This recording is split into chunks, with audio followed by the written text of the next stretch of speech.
APM. Še pred 5 leti bi verjetno zlahka našteli avtomobilske znamke, ki jih najdemo na slovenskem trgu. Seznam je bil relativno kratek in pregleden, na njem pa večina evropskih, nekaj japonskih in kakšna korejska. Za vsako smo vedeli, od kod prihaja, kakšen značaj ima in komu je namenjena. No, danes pa je slika povsem drugačna. Najdemo kar 15 znamk več kot pred nekaj leti, seveda pretežno kitajskih. O njih bomo danes razmišljali s strokovnim sodelavcem Andrejem Brglezom, pridružil pa se nama bo tudi Blaž Štefe. APM. Danes se torej ne bomo spraševali, ali so kitajski avtomobili, ki jih vidimo na slovenskih cestah, dobri ali slabi. Govorili bomo o znamkah in imenih, ki jih še včeraj nismo znali izgovoriti. Od kod prihajajo in predvsem kam sodijo v svojem domačem okolju, torej na Kitajskem, ter s katerimi nam dobro znanimi znamkami jih lahko primerjamo.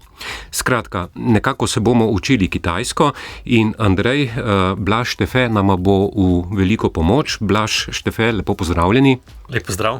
Blaž je 8 let živel in delal na Kitajskem v avtomobilski industriji, zdaj pa združuje evropske in kitajske avtomobilske partnerje. In za tolmačenje predlagam takole: ker je kitajskih znamk več kot 100, smo izbrali le nekatere. Sam se bom trudil čim bolje izgovoriti vsako posebej. Gosta me bosta seveda popravila. Andrej bo nekaj povedal o njenem ozadju, Blaž pa jo bo umestil najprej na kitajski, potem pa tudi na slovenski trg. Najprej torej 3, ki se že proizvajajo v Evropski uniji ali pa tja zanesljivo vstopajo. Začnimo z imenom, ki ga vsi vsaj približno poznamo, tudi če ga še ne vozimo. BYD v Sloveniji še nima lastne prodajne mreže, a gre za enega največjih avtomobilskih proizvajalcev električnih vozil na svetu, ki se hitro širi po Evropi. Leto 2025 je zanj v Evropi prelomno, predvsem po obsegu in ambicijah, čeprav doma na Kitajskem pa ni šlo brez težav, kaj ne, Blaž? Ja, tako je. Pa vendarle bi omenil, da BYD je eden od tistih proizvajalcev, ki imajo najboljše prodajne številke. Namreč v lanskem letu so proizvedli kar 4,5 milijona vozil, pa tudi so eni od profitabilnih proizvajalcev, ker vemo, da številni danes na Kitajskem v tej intenzivni cenovni vojni ne uspejo preseči tega praga profitabilnosti. No, BYD pa je poleg Cheryja, pa mogoče Tesla in Xiaomija eden od tistih, ki v bistvu imajo zelo svetlo prihodnost, ker jim to danes kažejo ali pa napovedujejo tudi že bilančne številke. No, pa svetlo prihodnost imajo tudi zato, ker so pravzaprav začeli z baterijami. Vso svojo osnovno filozofijo so stavili na razvoju baterij. Najprej v telefonih, potem pa so pravzaprav to razvili do avtomobila. Mogoče bolj kot zanimivost BYD pomeni, je prevedemo si v Build Your Dream, se pravi izgradi svoje sanje. In to pravzaprav od tej znamki, ker o vseh kitajskih znamkah v resnici ne bi mogli govoriti veliko. Ene so tako sveže ali pa tako nastale na hitro, da nimajo neke substance zadaj. BYD pa ima eno tako, kot bi jo avtomobilska industrija res vidi v znamkah, ne vem, Ford, Porsche, ne vem, takih 100 let starih znamkah.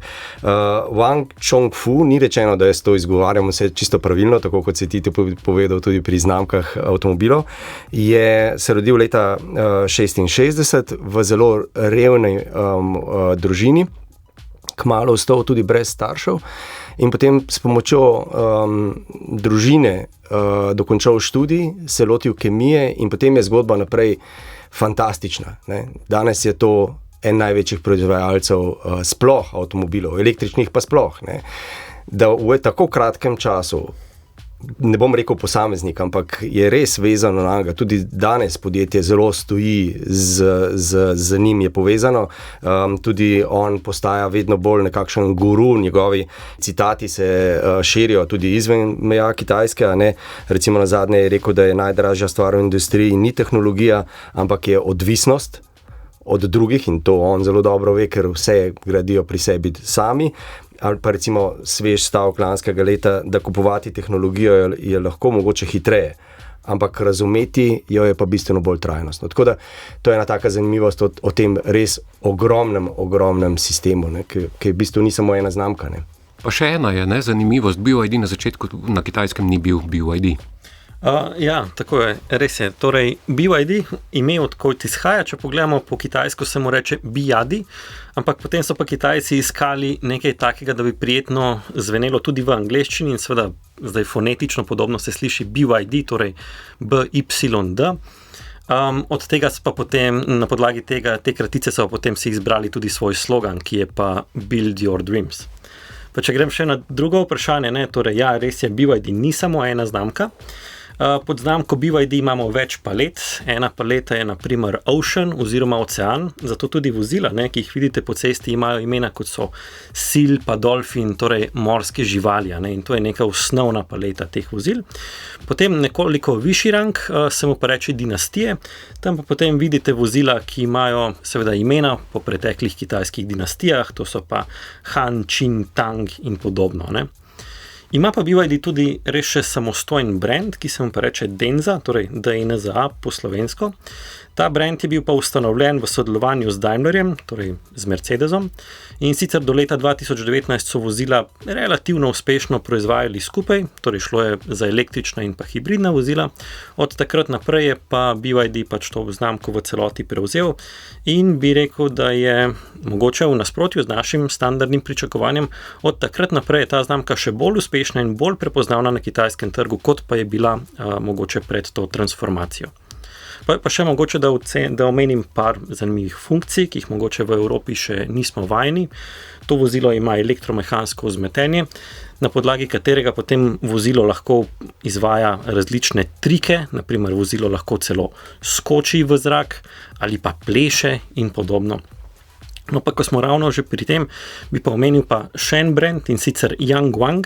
To je pa tudi BYD-jeva luksuzna znamka ali za visoko zmogljiva terenska vozila ali pa za dirkalna vozila. Ta vozila pa lahko tudi preskočijo neko oviro na cesti, namreč če je ovira visoka recimo 10 cm, pa se vi peljete 80 km/h, jo vozilo vsaj teoretično lahko preskoči. Medtem ko terensko vozilo Yangwang pa lahko tudi dobesedno pluje po vodi. To je pa za primer, da vas zajame poplava. Vi lahko pač date vozilo v ta sailing mode, zaprejo se okna, odpre se strešno okno, zato da lahko v primeru neke res kritične situacije iz vozila pobegnete in potem vozilo pač dejansko lahko prepluje reko, jezero ali kaj podobnega. No, zanimivo. Če smem, to so napačno so umestili ta avto, v bistvu bi ga mogli dati pod Ocean, ker v resnici je pa tudi zanimivo, kako se premika po vodi, ker se v bistvu samo z platišči, za pomočjo vrtenja platišč, pa na mestu se obrne za cel krog lahko naredi. Ampak pustimo to, tega je ogromno. Ja, ne bomo torej samo vozili po cesti, bomo tudi leteli in malce pluli. Gremo naprej. Omoda in JQ sta pri nas že prisotni znamki, prodajna in servisna mreža se vzpostavlja pod okriljem GEA Adriatic, Slovenija pa je med prvimi evropskimi trgi.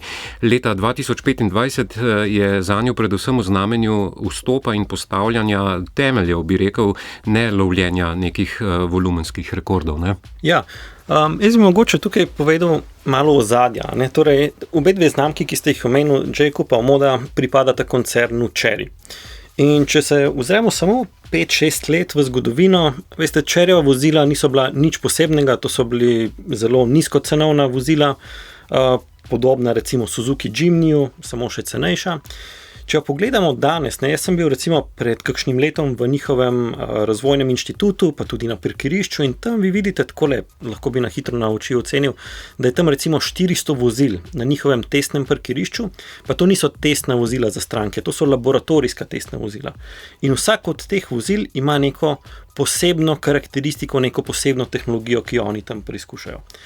Na kaj hočem tukaj napovedati, da so resursi oziroma sredstva, ki jih dajo v razvoj, ki jih Chery daje v razvoj, so res izjemna.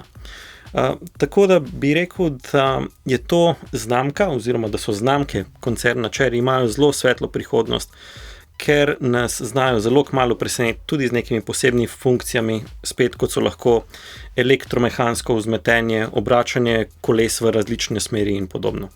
Tako da moja izkušnja z njimi, predvsem z razvojnim inštitutom, je zelo pozitivna. No pa še nekaj je, to pod to vejo blagovnih znamk se pravzaprav ob visoki stopni inovativnosti in vlaganju v lastne razvoje motorjev, pa platform, pa celotnih pogonskih sklopov, ne samo baterijskih, je še nekaj. Ne? Zelo izrazito so se odločili, saj v nekaterih od teh blagovnih znamk štartati na, recimo temu, evropski dizajn. Zaposlujejo veliko evropskih dizajnerjev, ki rišejo avtomobile recimo bolj po našem okusu. Ker tukaj spet si mi popolnoma narobe predstavljamo. Ne? Mi smo pač živeli v neki realnosti, ko se je en avto pač narisal, potem je pa 10 let živel, pa nekaj vmes modifikacij imel na Kitajskem. To gre zdaj tako hitro, da oni kar svojo znamko naredijo, pod pločevino je lahko 90% iste vsebine, a ne, ampak zapakirajo pa v nekaj popolnoma drugega in to jim ni problem narediti, ker tako hitro delajo. Ne. Tako da pri teh znamkah bi jaz omenil še pač dizajn. No. Dizajn je nekaj, na čemer vsi delajo, ampak oni so se v nekaterih znamkah prav lotili evropskega trga. Še en detajl. Namreč, tudi če gledamo 10 let v preteklost, so kitajska podjetja imela svoje dizajnerske, bi rekel, inštitute, ne? Prav v Italiji. Ali pa nastali so posamezni oblikovalski inštituti v Italiji, ki so bili pod okriljem nekega kitajskega podjetnika in oni so delali dizajn za mnogo kitajskih brendov. Tako da ta zgodba niti ni mogoče toliko zelo nova. Ne? Je pa res, da seveda zdaj so pa to še, bi rekel, pojačali in zdaj pa tudi direktno zaposluje pač tuje dizajnerje. Tako, ja. Torej, gremo naprej. Tretji v tem sklopu je Leapmotor, ki se v Sloveniji prodaja prek skupine Emil Frey, kar pomeni evropsko prodajno in servisno zaledje. V letu 2025 sicer še z majhnimi številkami, ampak z veliko pozornosti pravzaprav, predvsem zato, ker za znamko stoji Stellantis, ne, Blaž? Ja, do neke mere je to res. Torej, za prodor na evropski trg je Leapmotor s Stellantisom ustanovil joint venture na Nizozemskem in sicer 51% pripada Stellantisu, torej to je skupina, pod katero spadajo tudi Fiat, pa Peugeot, Citroen, Opel in podobno, 49% pa pripada Leapmotorju. Zdaj, zakaj so se za to sodelovanje odločili? Jaz mislim, da je zgodba relativno enostavna. Na ta način si zagotavljajo prednost pred drugimi kitajskimi znamkami, ker lahko uporabljajo distribucijsko verigo, ki jo ima Stellantis pač v Evropi že zelo dobro postavljeno, po drugi strani pa seveda potem tudi dobaviteljsko verigo in pa tudi tovarne. Namreč v letu 2024 pa tam do 2025 se je eno Leapmotorjevo vozilo že proizvajalo na Poljskem in sicer v Fiatovi tovarni, zdaj v prihodnosti pa so napovedi, da se bojo ta vozila proizvajala v Španiji. Zdaj, zakaj prihaja iz prenosa proizvodne iz ene v drugo državo? Tukaj gre večinoma predvsem za politično vprašanje. Malo politično pa seveda to, kar vidimo tudi pri nas na evropskem trgu, da pač tovarne same ne uspejo več konkurirati na lastnem trgu in potem tukaj pravzaprav sta se povezala dva iz, kako ne rečem, ne iz same ljubezni, ne, ampak iz čiste preračunljivosti in obema to ustreza. Zelo, ne. Stellantis potrebuje s svojimi znamkami, je bil že tu prisoten na Kitajskem, seveda tam pač ne bo več nikoli imel take uspešne prodaje, kot je imel kadarkoli v preteklosti, ampak potrebuje predvsem tudi vire in prek Leapmotorsa jih dobi, zato ker je ena od posebnosti ali pa ni taka posebnosti, zdaj na Kitajskem več avtomobilskih znamk, ki vertikalno vse same imajo, ne, in surovine, in razvoj, in izgradnjo, ne, ampak oni so znani tudi po tem, da proizvajajo velik del ključnih komponentov, kar sami, od baterij, motorjev in tako naprej, ne, kar je pomembno za Stellantis, ne. Tako da, kar je pa pomembno za Leapmotor, kot si rekel, ne, pa je, in recimo tudi za slovenskega kupca, da to sodi pod eno stabilno mrežo, kot je Emil Frey v Sloveniji, kar pomeni, tukaj so servisi, je mreža, pomeni dobava rezervnih delov, garancija, vse te stvari, ki bojo v naslednjih letih ključne. Ni problem avto pripeljati. Problem je potem tukaj zagotoviti vse to, kar smo evropski kupci navajeni dobiti skupaj z avtomobilom, vse garancija, ne. No, Leapmotor tukaj v bistvu ima to prednost. In vse znamke, ki sodijo pod to, ne. Nadaljujemo z naslednjim sklopom, z naprednejšimi znamkami, ki so akteri na Kitajskem. Xiaomi v Sloveniji še ne prodajajo kot avtomobilske znamke, ampak velja za enega najbolj prepoznavnih novih igralcev na Kitajskem. Lansko leto je zanj zaznamovalo predvsem tehnološko presenečenje in močan simbolni vstop v ta avtomobilski svet, ne, Blaž? Ja, res je. Torej, Xiaomi je v enem letu, praktično odkar so začeli proizvodnjo, uspel proizvesti 410 tisoč vozil, kar jaz mislim, da je res fantastična številka. Zdaj, še nekaj značilnosti, ne? Torej, to je seveda znamka, ki je zaslovela s prodajo mobilnih telefonov, ampak danes, ko greste naprimer v shopping center, v nakupovalno središče na Kitajskem, pa je tam seveda potem tudi trgovina z mobilnimi telefoni od Xiaomija, kjer se prodajo še druge, bi rekel, te gospodinjski pripomočki. To so lahko pralni stroji, klima naprave, razni masažeri za vaše mišice, sušilniki za lase in tako naprej. In po novem imate vi poleg vseh teh predmetov, ki sem jih zdaj omenil, pa tam postavljeno še vozilo. In sicer zelo visoko tehnološko, zelo zmogljivo. Ne? In to je nek način, kako oni v bistvu nagovarjajo kitajskega kupca. Torej, z nami vi ne dobite samo vozila ali pa samo sušilnika za lase, vi dobite celoten ekosistem, digitalni ekosistem, in ko vozilo prepozna, da se vi naprimer peljete proti domu, lahko avtomatsko naprimer da hrano vašemu hišnemu ljubljenčku, ker je seveda tudi tisti food dispenser, kot se mu reče po angleško, vezan na vaš ta digitalni ekosistem, lahko se vam začne greti voda, prižge se vam klima in podobno. Ne? Tako da to je eden od tistih njihovih, bi rekel, prodajnih točk, kjer kako se promovira. Omenil bi pa mogoče še to, da so znani tudi po tem, da so naredili vozilo, ki je visoko zmogljivo in pa tudi, bi rekel, tehnološko zelo napredno. Pa tudi, če gledate, naprimer, same materiale v notranjosti, izdelava, meni je bilo to pri tem vozilu pač res zelo všeč. Vse to je ključno, kar si rekel, da razumemo Xiaomi še izven telefonov. Ne? Že ko so pri telefonih vstopili na trg, je bilo jasno, da razumejo ekosistem. Ne? So povezali z pametnimi urami, sledenjem, z tem, kako ponuditi čim več nekih sodobnih digitalnih rešitev, ki jih na Kitajskem očitno ljudje kar zelo radi sprejemajo. Ne? Tukaj v Evropi pa v Ameriki imamo vsak po svoje do tega nekako mogoče svoje poglede, pa vidimo kakšne težave, a ne? Ampak že pri telefonih so torej naredili drugače, niso ponudili aparat, ponudili so pravzaprav ekosistem, tako kot si rekel. In pri avtomobilih so rekli, pravzaprav mi ne vidimo tukaj baterije na 4 kolesih, vidimo ekosistem. Ampak kar je najbolj zanimivo meni ob tem je, da, mislim, te številke so sploh nepredstavljive, da je možno, da ena tovarna vstop na trg in tako hiter uspe s takimi številkami in predvsem z tako visoko kakovostnimi izdelki. Ne. Njihovi najbolj športni avto je postavil rekord na Nürburgringu, kar je izjemno težko, in tudi tega so se lotili sistematično, niso kar tako odpeljali, ampak so zelo sistematično delali. Zanimivo je pa tudi pri nekaterih kitajskih podjetjih vidimo, in to je pa čisto druga zgodba, da njihovi prvi možje postajajo nekakšni novi Muski ali pa novi, ne vem... Prav zvezde. Zvezde, ja, so. Ja, ampak tudi, mislim, meni je zanimivo gledati, ampak ti veš to iz tam, ne, kako pazljivi morajo biti, ne? Zato ker ne smejo preveč izstopati. Ne? Smo videli, kaj se zgodi, če je nek lastnik in markantni prvi mož zaide v nekih, recimo, preveč ambicioznih napovedih ali pa o tem, kaj si mislijo o kitajski vladi in tako naprej.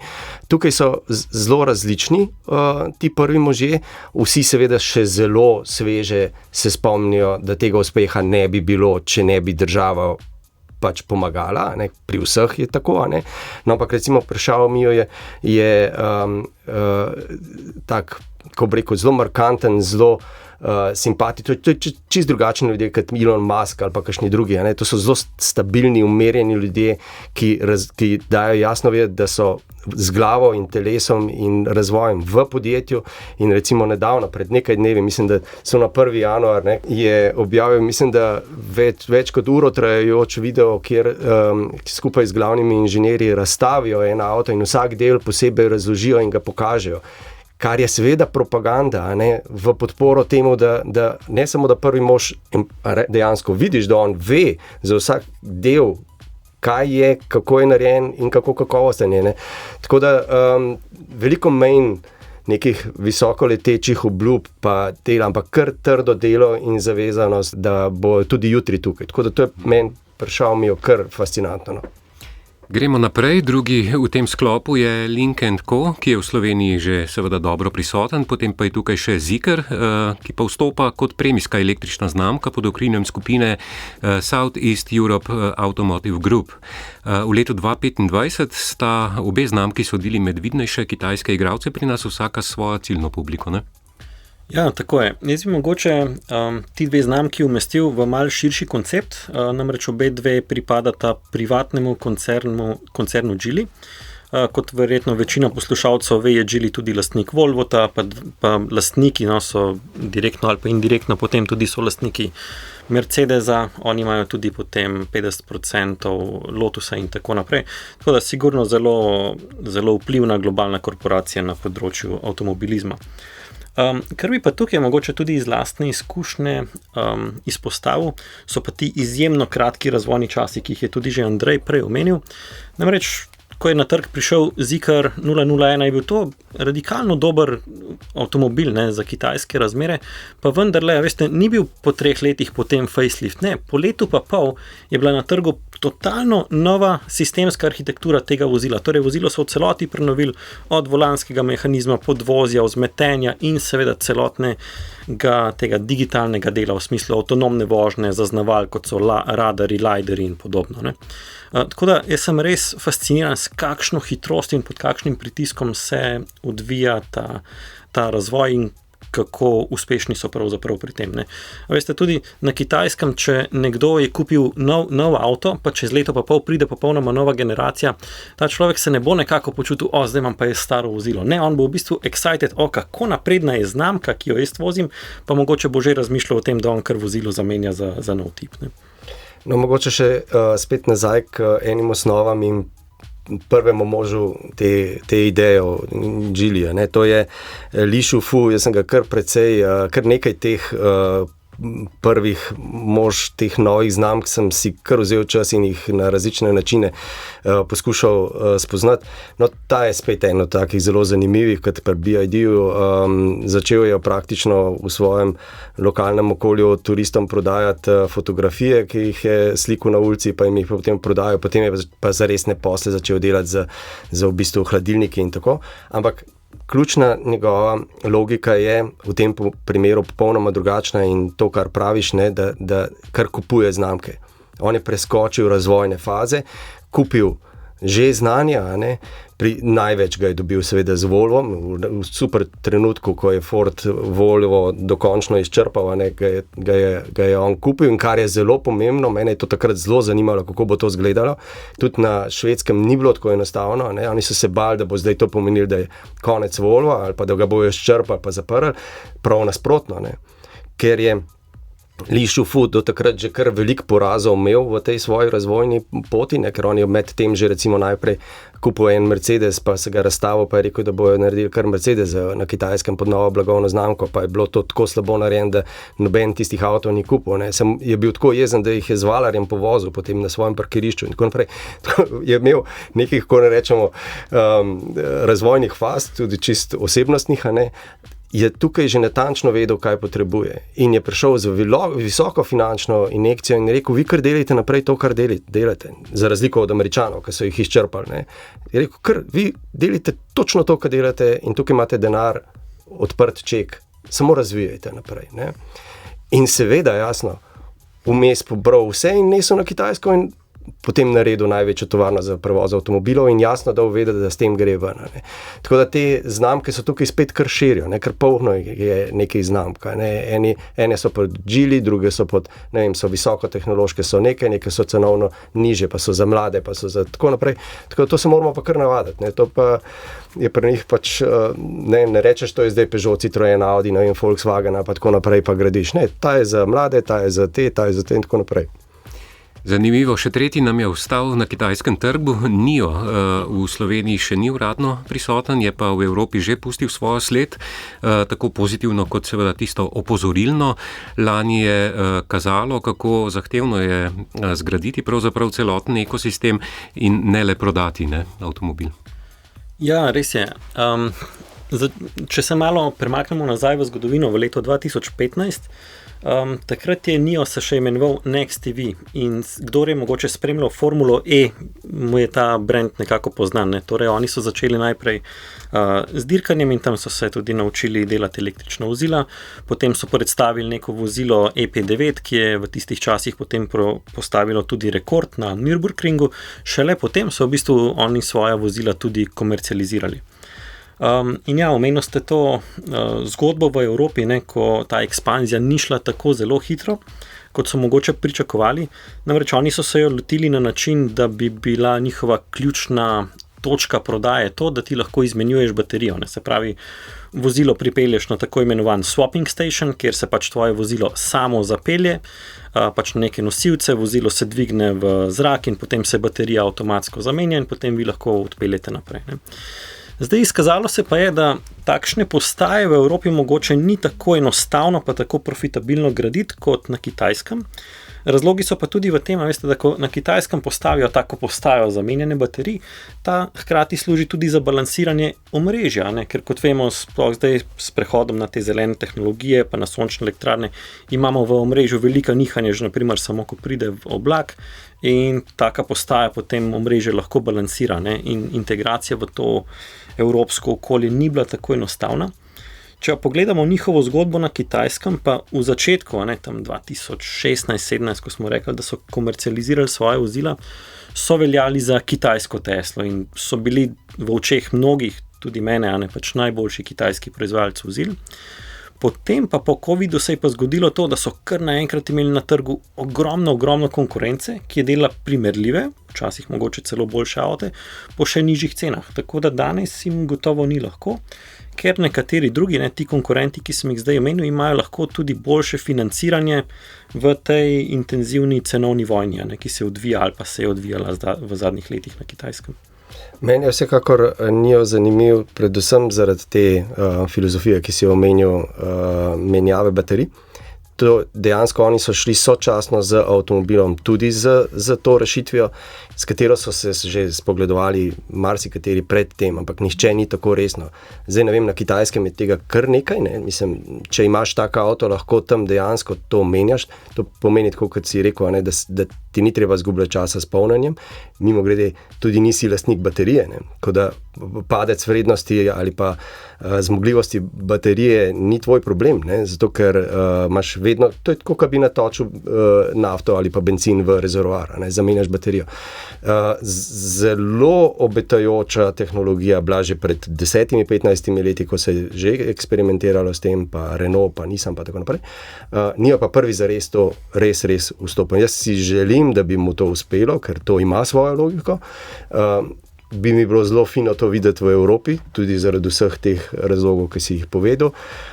Tako da NIO je potem zelo nek poseben proizvod, ob tem, da dela pač avtomobile, kot si rekel, kakovostnega razreda. Gremo še v zadnji sklop, čakajo nas še 3 znamke, te smo izbrali, ki jih že videvamo na slovenskih cestah. Prva je MG. Trenutno je ena najuspešnejših kitajskih oziroma zdaj že evropsko-kitajskih zgodb v Sloveniji, prodajno mrežo vodi GEA Adriatic, leto 2025 pa je zaznamovala stabilna rast pravzaprav in seveda visoka prepoznavnost. Tudi jaz bi mogoče ta brand dal v nekoliko širši kontekst in sicer znamka MG pripada koncernu SAIC, torej Shanghai Automotive Industry Corporation. Oni so pa že leta 1985 sklenili prvi joint venture na Kitajskem, tako da ta znamka oziroma ta proizvajalec v sodelovanju s Volkswagenom je bil pravzaprav tisti, ki je tako rekoč motoriziral Kitajsko. In vozilo, ki je pač simbol te motorizacije, je gotovo Volkswagen Santana. Zdaj, kaj pa to pomeni za današnjega kupca ali pa uporabnika, da je to podjetje, ki ni od včeraj in ki je praktično proizvedlo desetine milijonov Volkswagenov za kitajski trg.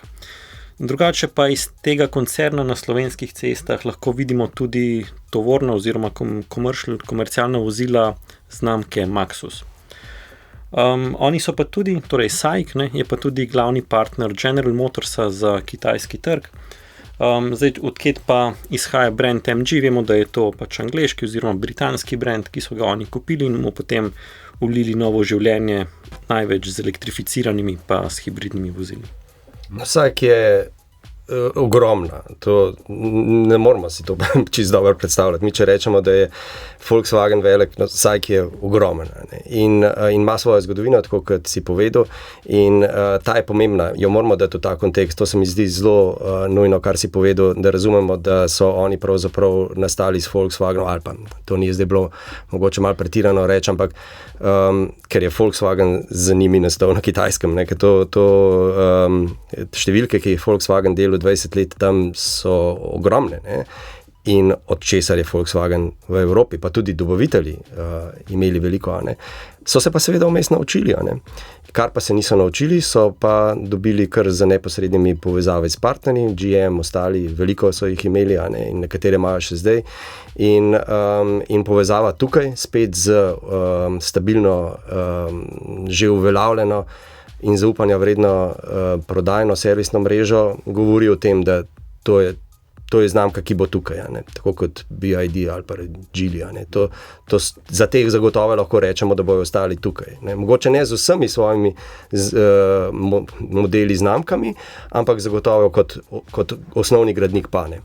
Tistega, ki vidimo tukaj, je tudi Dongfeng in njegove podznamke, zastopa pač podjetje Planet Auto. Leto 2025 je pri nas leto vzpostavljena pravzaprav celotnega portfolija, od dostopnejših modelov do izrazito nišnih in tistih prestižnih. Ne? Ja, tako, Dongfeng ima tudi nekoliko podobno zgodovino, kot smo jo prej omenili pri Cheryju. Torej, če se ozremo par let, 5-6 let v preteklost, so bila to vozila relativno nižjega cenovnega razreda. Danes pa spet, če greste v njihove razvojne inštitute, tam se nahajajo vozila prihodnosti, ki so res fascinantna. Naprimer, imate vi enotno platformo nekega vozila, ki je seveda avtonomno, potem na tej platformi pa se lahko gradijo različni tipi vozil, naprimer policijska, reševalna, osebna, komercialna za prevoz materijala, ljudi in tako naprej. In s takšnimi koncepti seveda po eni strani se razbremeni samega voznika, ne, ali pa tudi zaposlenih, ki jih potrebujete v teh sektorjih, ki sem jih omenil, ker vozilo več ne bo potrebovalo voznika. Zaradi te modularne arhitekture, ne, pa seveda potem proizvodnja pač lahko cenejša. Zelo napredni so pa tudi naprimer pri posnemanju, namreč ko je prišel na trg Teslin Cybertruck, samo nekaj mesecev kasneje ste vi lahko že na pekinškem avtosalonu pa lahko videli Dongfengovo razumevanje Cybertrucka, oziroma lahko bi rekel, da so se po tem vozilu zelo očitno nekako zgledovali in potem predstavili tudi to svojo verzijo. Ja, drugače, če potegnemo črto, vsaj z moje strani jaz občutim zelo veliko spoštovanje do tega proizvajalca. Naprimer, tudi če pogledamo njihov brand oziroma znamko Voya, ki mislim, da se tudi dobi v Sloveniji. Veste, to je vozilo, ki nudi zelo primerljiv komfort z najdražjimi evropskimi proizvajalci, zmogljivosti superšportnih evropskih proizvajalcev za seveda bistveno bolj razumno ceno. Ne? Ja, to je že znamka, kaj tukaj. Pa mimogrede njihov Cybertruck saj dela, ne? Pa ne revijo, pa sestavljanje, ne. M-Hero je tudi ena od tistih pač derivatov vsega tega. Gre za, no tukaj smo ves čas pluli med podjetji, ki so v državni lasti, pa v zasebni ali delno zasebni in tako naprej, ne. Ta sklop je v državni lasti in tudi s tem napoveduje nekakšno stabilnost, mogoče celo recimo bolj, čeprav tukaj moramo vedeti tudi tista podjetja, ki niso v državni lasti ali pa recimo so šla na borzo, a ne. Država tukaj ima vpliv, no to boš ti več povedal, ampak če zaide pretirano kakšno podjetje, lahko država vendarle regulira ali vstopi v njihovo poslovanje na tak ali drugačen način. No, ampak tukaj pri Dongfengu bi ali Dongfeng ali Dongfeng? Ja, Kitajci izgovarjajo Dongfeng, je pa res, da tudi jaz nisem sinolog. Tako da zagotovo sem vsaj ton ali pa na glas sfalil. No, ampak sem hotel reči, da so na trgu že dolgo časa, da da so začeli pravzaprav z proizvodnjo avtomobilov za kitajsko vojsko in od tem potem črpali skupaj z partnerji znanje in proizvodne zmogljivosti, da so danes tukaj, kjer se reki, da so ne. Ostala nam je še rdeča zastava, Hongqi. V Sloveniji ni množična znamka, ampak simbolni vstop v luksuzen razred, prav tako pod okriljem Planeta. Lani gre bolj za gradnjo podobe, bi rekel, kot za lovljenje nekih prodajnih številk. Ja, tako je. Verjetno gre do neke mere tudi za ustvarjanje imidža. Namreč to je Red Flag oziroma Hongqi, kot ste rekel. To je tudi uradna znamka vozil za kitajskega predsednika in pa najvišje predstavnike kitajske komunistične partije. Jaz sem imel pred leti možnost sedeti v takem vozilu, seveda je opremljeno z mnogimi razkošnimi funkcijami, pa tudi seveda fascinantno je, ko vidiš, kako težka so vrata na tem vozilu, ki je dejansko izdelano za predsednika, kako debela so stekla in tako naprej. Drugače pa spet, če znamko umestimo v nek širši kontekst, pripada koncernu FAW, First Autoworks oziroma FAW. To je ena od prvih državnih znamk na Kitajskem. Od leta 1990 pa ima tudi partnerstvo s Volkswagenom, tako da to ni znamka, ki bi od včeraj delala motorje z notranjim zgorevanjem. Delajo jih že tako rekoč 35 let, delajo jih ali pa so jih delali pod mentorstvom pač največjega nemškega proizvajalca. Tako da jaz mislim, da ja, so do neke mere nišni, po drugi strani pa imajo tudi kar dober potencial, ker mislim, da upravičeno lahko pričakujemo čisto zgledno kvaliteto tudi za evropski trg. Mogoče bi omenil še, da imajo pa tudi oni pa še svojo pa podznamko, ta se pa imenuje Golden Sunflower, ta pa dela potem najbolj luksuzne verzije rdeče zastave oziroma Hongqija. Zlata sončnica. Tako. Ta imena so čudovita, ampak samo nekaj, dej, prosim, poslušalcem povej, ker gre za razliko, ko nek avto je na Kitajskem, pa potem enak model v Evropi ne ponuja nujno, ni nujno enak, nikakor ne, zaradi veliko storitev, ki jih na Kitajskem lahko imajo, pa ne. Ja, res je. Ne tako dolgo nazaj, pred parimi tedni sem se sprehodil v en salon avtomobilov tukaj v Evropi. V tistem primeru je šlo sicer za električna vozila kitajskega proizvajalca in sicer brand, torej znamka ista kot na Kitajskem, model vozila je tudi isti. Zelo hitro pa ugotoviš, da vozilo pa nikakor ni isto, ampak je kar nekaj generacij starejše, tisto, ki se prodaja v Evropi. Zdaj, zakaj je tako? Ne? Razlogov je seveda lahko veliko, torej vozilo, ki se prodaja na Kitajskem, je seveda bistveno dražje za narediti, ker ima notri pač veliko bolj luksuzne funkcije, naprimer v drugi vrsti sedežev ima sedež, ki je nastavljiv po naklonu, ima podporo za nogo, torej sedite notri praktično kot v nekem predsedniškem vozilu. Materiali so boljši, sama izdelava tudi, potem pa pridemo še na tisto tehnološko plat. Že kitajsko vozilo ali pa kitajska verzija vozila, ko ga vi pogledate od zunaj, izgleda nekoliko drugačno. Pa ne mislim na luči, mislim predvsem na tiste detajle, bistveno več kamer, zaznaval, radarjev, lidarjev in tako naprej. In seveda, kje se to odraža, da je kitajsko vozilo bistveno bolj zmožno neke avtonomne vožnje. In tudi, ko greste vi notri v vozilo, pa ga peljete, seveda vidite na tem head-up displeju oziroma na tistem, kar se vam projicira, displej, ki se vam projicira na cesto, tisti, ki je na Kitajskem na voljo, ima bistveno višjo resolucijo, ponuja bistveno več informacij o tem, kaj se dogaja okrog vašega vozila. Čisto konkreten primer, v evropski verziji vozila vi samo vidite puščico navigacije, kam vozilo predlaga, da zavijete. V kitajskem vozilu že tako ali tako vozi avtonomno, samo, vi pa vidite tudi vse, kar se na displeju, vidite vse, kar se dogaja okrog vozila, torej mopediste, kolesarje, pešce, celo te varnostne stožce, ki jih včasih komunalni delavci postavljajo na cesto. Tako da doživetje v enem in drugem vozilu, veste, to ni samo tako druga verzija istega vozila, to je druga galaksija voziti se v tej evropski verziji ali pa v kitajski. Seveda so potem tudi še zmogljivosti, jasno, kitajsko vozilo ima lahko večjo baterijo, ima boljše pospeške, močnejši motor, ima 800-voltno sistemsko arhitekturo, evropsko vozilo pa 400 in tako naprej. No, to se mi zdelo zanimivo, ker to je neka perspektiva, ki ne vidimo pogosto, ker mi vidimo samo tiste avtomobile, ki so tukaj, ne? In ni nujno, da so to najboljša verzija teh avtomobilov sploh. Za Hongqi bi pa mogoče dodal samo še to, da gre za najbolj, ko bi rekel, trd komunističen znamko, tudi s takim dizajnom.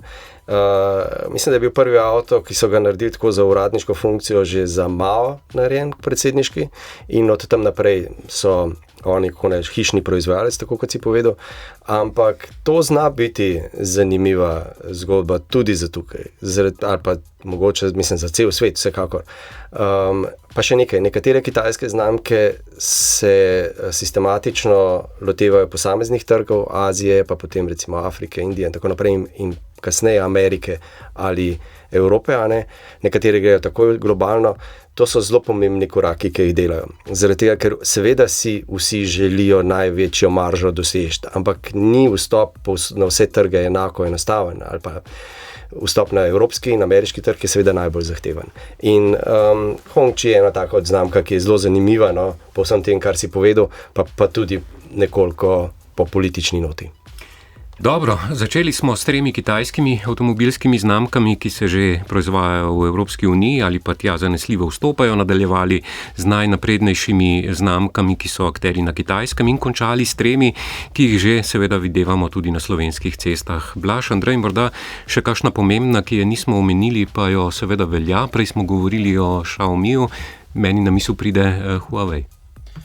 Ja, res je. Tudi jaz bi tega še enkrat izpostavil. Mislim, da tudi večina slovenskih potrošnikov to znamko že pozna. Večinoma seveda iz področja mobilne telefonije. Tukaj bi pa predstavil ta čist drug koncept pristopa, ki ga ima Huawei, z razliko od ostalih proizvajalcev. Torej, Huawei seveda ni proizvajalec vozil, tako kot je na primer Xiaomi, ampak oni pa se promovirajo kot HIMA, torej Huawei Intelligent Mobility Alliance, in pod svojim tem okriljem združujejo več znamk. Te so Stelato, Aito, SAIC in pa Luxid, pa še Maestro. Ampak kaj je značilno tem znamkam? To, da jih proizvajajo, vsako znamko proizvaja drug proizvajalec vozil. Mnoge od teh smo danes tudi že omenili. Ampak ko gre, na primer, stranka kupiti avto v salon, njih ne zanima, veste, a je vozilo znamke SAIC ali je Maestro ali Luxid. Oni imajo v mislih to, jaz si želim avto Huawei s Huaweijevo tehnologijo, zaradi tega, ker na primer zaupam njihovi povezljivosti, pa spet temu digitalnemu ekosistemu, o katerem smo govorili že pri Xiaomiju, pa zaupam njihovi avtonomni vožnji. Zdaj pa, če to zgodbo povem še z druge perspektive, torej, proizvajalcem vozil pravimo OEM, Original Equipment Manufacturer, potem tistemu, ki jim pa dobavlja sestavne dele, včasih tudi motorje, pa te ključne komponente, pravimo pa Tier 1, torej prva vrsta dobaviteljev. Huawei se je pa pozicioniral ravno tam nekje vmes, kot Tier 0,5. In to je tisto, v bistvu, Kitajec ne razmišlja več nujno, hočem Mercedes, ampak hočem Tier 0,5, torej kdo je gradil sistemsko arhitekturo, kdo je gradil digitalno arhitekturo vozila. In tukaj je njihova percepcija, bi rekel, čisto drugačna. Tisti brand na koncu na vozilu pa mu ni več tako zelo pomemben. To moramo razumeti, zaradi tega, ker jih do včeraj niso imeli.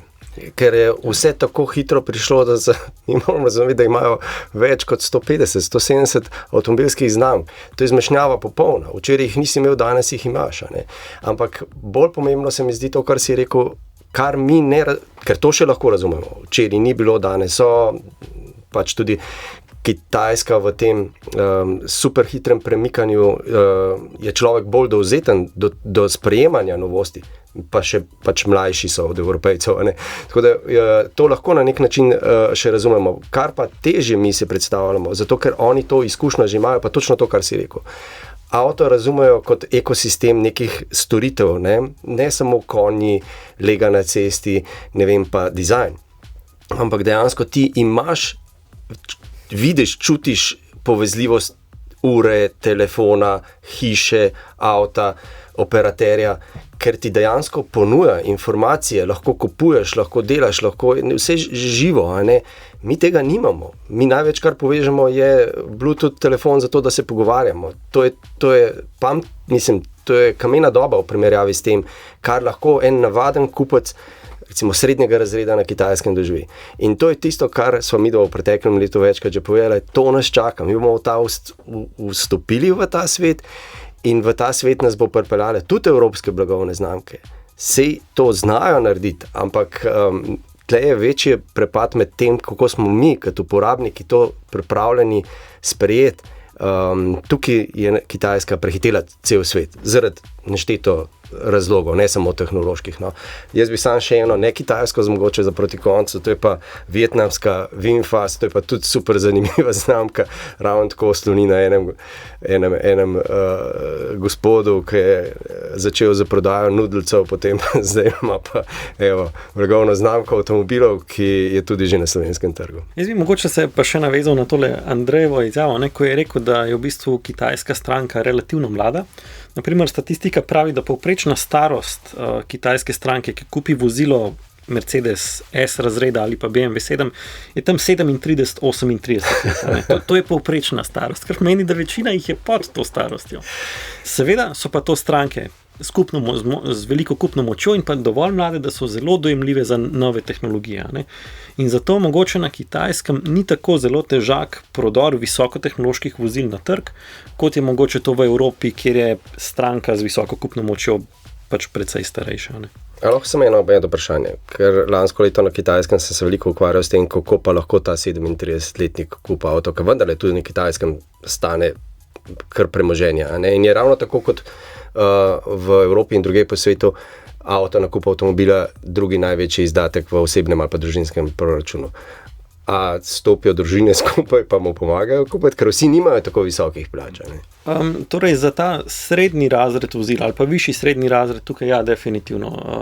Torej na Kitajskem, kot vemo, so imeli to politiko enega otroka več kot 30 let, kar pomeni, da ste lahko pač da se kupi en avto, sta lahko pač dva partnerja in še 4 stari starši in potem to skupaj nekako financirajo. Ne. Potem dostikrat je tudi to, da mora družina, stari starši pa starši sinu kupiti tam okrog 25. leta imeniten avto, zato da bo lažje dobil primerno ženo. Ne. Vse take zgodbe so, ampak če pa gledamo te 37-38-letnike, pa jaz mislim, da sta dva faktorja. Eno je to, da Kitajska se je izjemno hitro razvijala in predvsem se je zelo razvijala tudi visoko tehnološko. In veliko je mladih ali pa relativno mladih ljudi, ki dejansko imajo velika svoja visokotehnološka podjetja, ki so pač zelo uspešna, nekatera tudi globalna. Ne. Potem so pa še tisti, prej smo omenili dinastije, na Kitajskem je družina zelo pomembna in tako je potem tudi zelo pomembno, da se družinski posel prenaša naprej. In tisti, ki so bili v bistvu prva generacija kitajskih, danes bi rekel megapodjetnikov, oni so danes tam stari recimo 60-65 let, to so pa ravno tisti, ki pa potem predajo naprej te velike posle pač svojim hčeram in pa sinovom, da si potem seveda taka vozila lahko privoščijo, pa tudi druge stvari, kot so stanovanja, potovanja in podobno. Ne. Končajmo na tej točki tega družinskega popotovanja. Andrej, hvala lepa tudi vam, Blaž, Štefe, in uspešno pot nazaj na Kitajsko. Hvala tudi vam. APM. Poglejmo za konec še, katerega je tokrat izbral Janez Martinčič.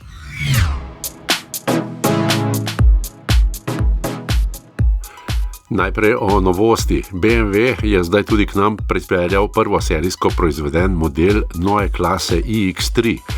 Gre za inovativno električno vozilo z močjo elektromotorja 345 kW, dosegom do 805 km in možnostjo izjemno hitrega polnjenja.